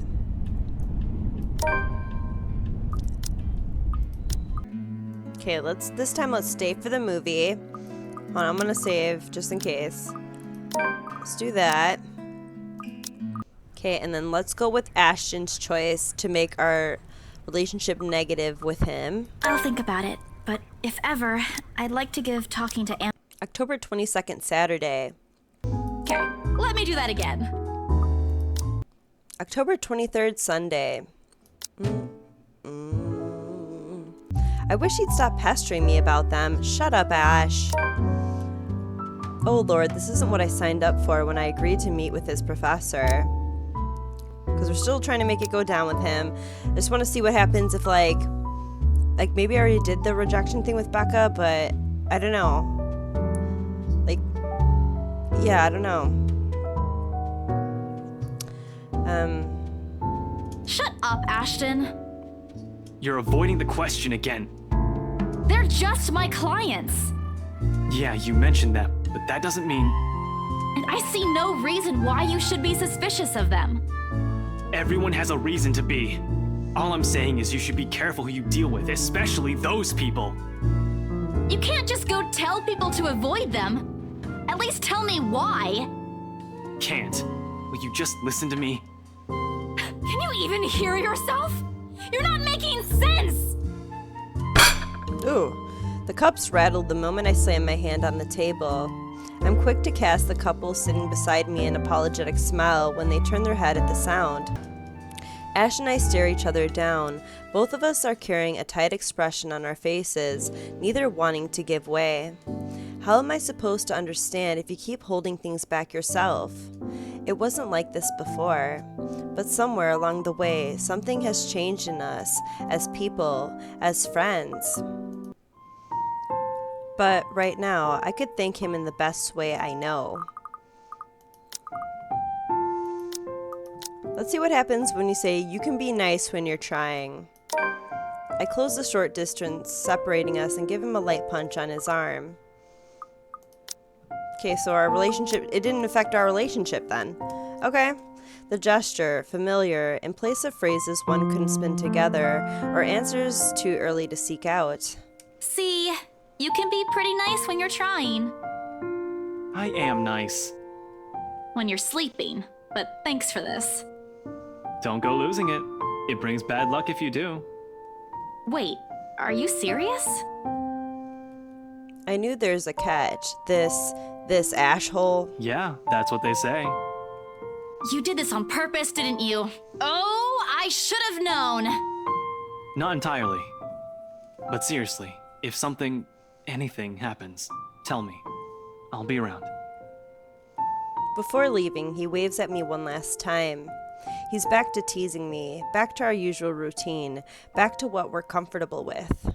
But for all that, I believe in him. I just hope. I'm just curious. October 24th, Monday. Okay, let's look at our branching tree. Close eyes and pray. Okay, so yeah, I still have to do all the negative remarks with everybody, like seriously negative for everything. But yeah, for the major choices though, I've gotten a lot of them filled up. Let's see. I still have to go on this path again and do the other options as well. Yeah, okay, so we're right here. So let's choose. This I feel like is like very serious. Like I wonder what's gonna happen. Let's choose the other option to stay home. I'm gonna save first. Stay at home. My hand automatically moves to press the delete button. What's the use? I won't be able to work anyway. Not with this weighing on me. Not with the images flashing in my mind. Not with these voices calling for me. Over and over and over. I flop back down on my bed and discard the phone on the nest of pillows beside me. The TV is still running, I notice vaguely, having been left open the night before, though I have no desire nor interest in it now. Rose is dead, and it's all my fault. Shoving a pillow over my head, I make an attempt to sleep in again. Anything just so I won't feel this heavy feeling in my chest. Oh, Rebecca's calling me. A cheerful voice with a tinge of hesitance greets me when I answer the sudden call. Hey there! How are you feeling? Good morning, Becca. I just want to check on you. I heard the news. How are you doing? It's as if her questions has opened a dam of emotions I've been keeping at bay. Becca. Rose, Shh. It's okay. I know. I'm sorry. I know how much she means to you. No, you don't understand! This is what I've been telling you guys! What you've been telling... All right. Tell you what. Why don't we eat dinner together today? I heard the diner near your office is serving your favorite today. My treat? Alright, let's save. New spot. Let's meet up with her. Sure. I don't know what's gonna happen, so let's meet up with her. Perhaps it's better to talk to Becca about this in person, not over the phone and when I'm calm. It's not too late. She might still listen to a reasonable explanation. Okay. I'll meet you after school. So long as you don't make me pay, okay? I've already treated you to free food the other day. You know I'm not like that. If there's anyone who should be complaining here, it's me. But promise me you'll stay safe, all right? What's gotten into you? I don't think that's necessary, considering I'll be at school the whole day. I'll wait for you here, understood? Don't be late. I can only stay until... Promise me. If something bad happens, you'll run and... The Luxbon Police Department continues its search for the following reported missing people. I lift the phone away from my ears and turn my attention to the news. Never mind that Becca's still on the line. These faces. Hold on a second. Missing? Aren't they? Becca, I'll call you back. There's something I have to look up. Wait, Isabella, what are you... Frantic, I press the end call button and open my laptop. The loud tapping of my fingers against the keys fill the room for the rest of the day as I look through everything. The background about the place, its history from the current owners, and the list of employees hired under BRC. And I'm right. Of course I am. BRC may have a lot of staff, they may have a lot of agents hired, but I'd remember those names anywhere. After all, they're part of the crew who worked with us in preparing the mansion for the open house. Still, I've got to check. One by one, call after call, I go through each person missing on the list. This isn't anything illegal, right? I'm just someone concerned for a fellow coworker. The night has fallen by the time I've gone through the whole thing. They're gone. They're really gone. No one knows where, but they're gone. Then the letters. No, that can't be. I hope it's not what I'm thinking. But Rose is... Something snaps into place in a fraction of a moment. These people and Rose... I need to tell someone. They need to know. Ash, Zach, Becca. That's right. We agreed to meet. She needs to know. Of course. Of course. The letter, my phone, papers, anything that will be useful. I grab all of them and make a run for the nearest bus stop. I'm already late. Isabella Santos holed herself in her apartment the whole day after the devastating news of her mentor's death. More disappearances were reported that morning, most of them faces she was familiar with. After talking to Rebecca Gill, she agreed to meet with her for dinner, but... Becca must be really annoyed at me, but maybe if I use the subway, I can still get to her before her patient snaps. As I run, I bring up my phone to my ear. Her number is already being dialed. Each rings in sync with the quick tapping of my foot against the pavement, the sound taking away the edge from the agonizing weight. She's not answering. Oh, it's all darkened out. Oh my god. I turn to the nearest shortcut I know, a small street Becca has warned me to never take before. No lights, no other pedestrians passing by at this time of the night. It's dangerous, but right now, I have to. If I want to fix this, I have to get to her. Reaching the crosswalk at the end of the short avenue is a relief. A little more and I'll be at the station once I get to the other side of the street. My fingers fly over the keypad again in another attempt to call her. 5 seconds till the signs change. Please answer. 4 seconds. Becca's still not picking up. 3. I redial her number for the 3rd time. 2. Please, I beg of you. 1. My feet are already moving. And finally it connects. The world grinds to a halt. And when I look up, she's there. Oh my god. With the same misshapen face, tattered clothes, and unsightly gait. Her voice reaches out to me again, calling like every other time. Oh man. Whispering, and whispering, drowning my ear with endless pleas and cries, gripping me with words I couldn't even begin to understand. There are shadows pulling at the edges of my vision, and the terror her presence brings wounds itself tighter on my legs this time, pinning me to the ground. No! Enough! How can I possibly help you? I couldn't even help myself, or the people I dragged into this! She smiles, her lips contorting into something menacing. And right then and there, I understand the cutting anger in her eyes and the depth of the circumstances we found ourselves in. There is no escape. It is the last thing I see before my phone slips from my fingers and... Achievement unlocked, no jaywalking.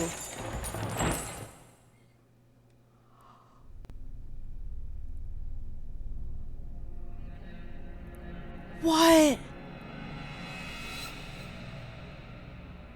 Oh my god. That was so fucked up. What? Dude, she got fucking hit by a car. Hannah. Whoa. That was so fucked up. What? It's almost as crazy as Marianne's, dude. Jeez.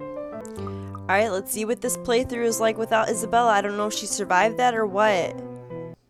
October 21st, Friday. Why must he treat me this way? I want to know what happens if, like, I don't end up with Luke, but keep it kind of, like, the relationship kind of good, but maybe under the halfway mark. Let's remain silent. I am happy. Okay, it's a little bit bad. And I'm sure he will be too, once he gets over this little upset. There's no point in aggravating him anymore, so I keep myself from commenting on the issue any further. A sweet smile and a bowed head, no need to provoke. That is how I cope. So, when do we leave? Where are we even going? We're scheduled to leave after lunch for the Ermengarde mansion. Das ist ja interessant. It's just Deutsch name. Is that infamous mansion, yeah? I have seen it from afar. It's a huge property. Very beautiful if it wasn't left abandoned. Certainly a house befitting lords and ladies of the land. A house good enough for nobles, huh? It is well known then? I guess that doesn't make it a total waste of time. Our old sous chef mentioned going there for Halloween last year. We've not seen him since. Not that I mind. He made terrible pumpkin soup. I smile, even as they turn their backs to me. But I guess we can free up a day to meet. October 26th, Wednesday. Okay, okay, let's apologize for bringing it up. Okay, I don't want it to go down too low, but I feel guilty, uneasy even, about bringing this topic up. This isn't the first time I brought it out there, considering we've been married for 7 years.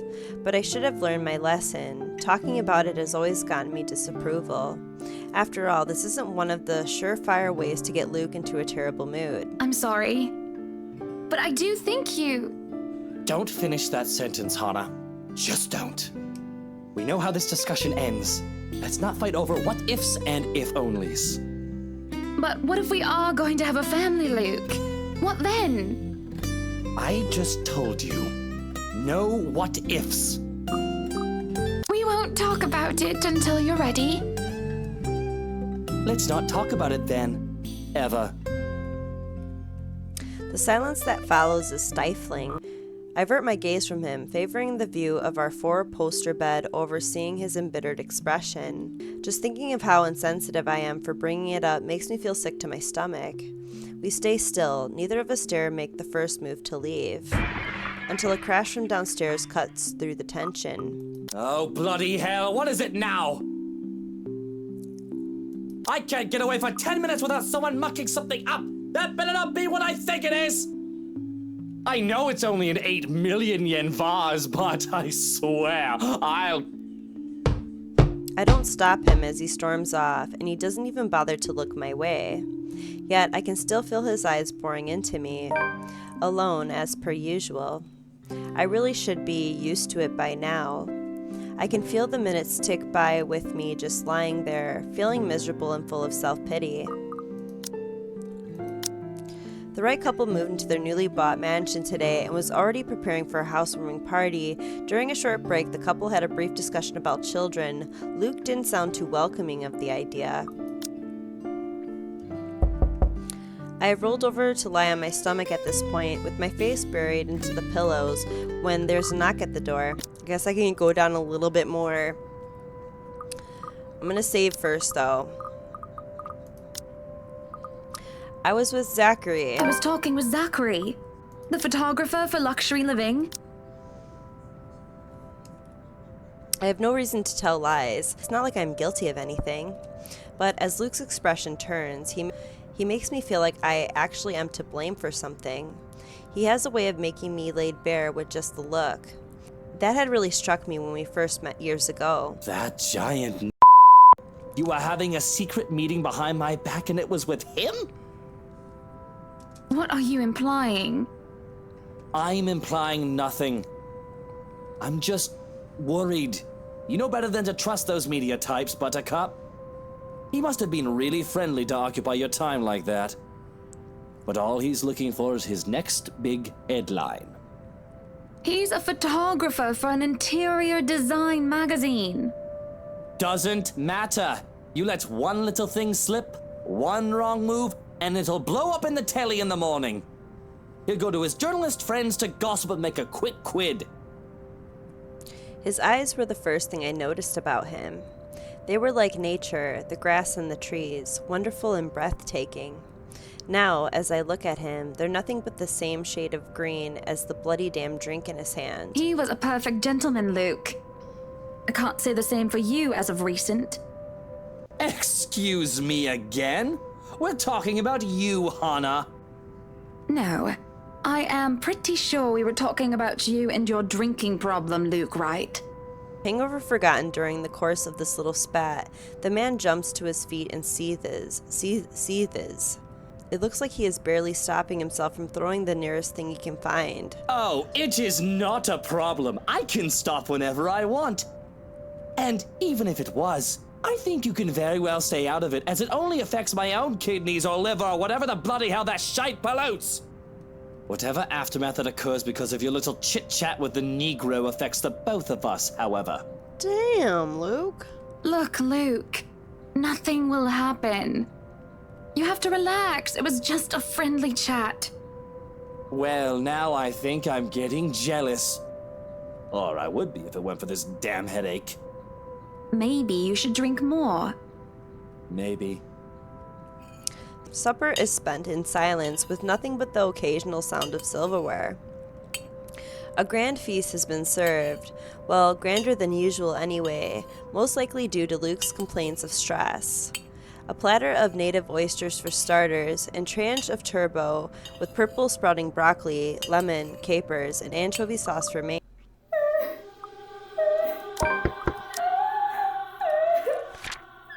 During supper, Hannah found Luke drinking absinthe, and this caused an argument. While Hannah was angered by her husband's drinking problem, Luke was suspicious of his wife's activities, having not seen her the whole afternoon despite finishing Luxury Living's interview early. Then there was this crying woman. October 28th, Friday. Be honest with me, Marianne. I don't need... It starts to make me think. I'm gonna save again just in case. Perhaps a break is needed. Maybe Marianne had a point. Ooh, it's getting pretty low with Luke. I've learned that men tend to exaggerate. October 29th, Saturday. Ugh.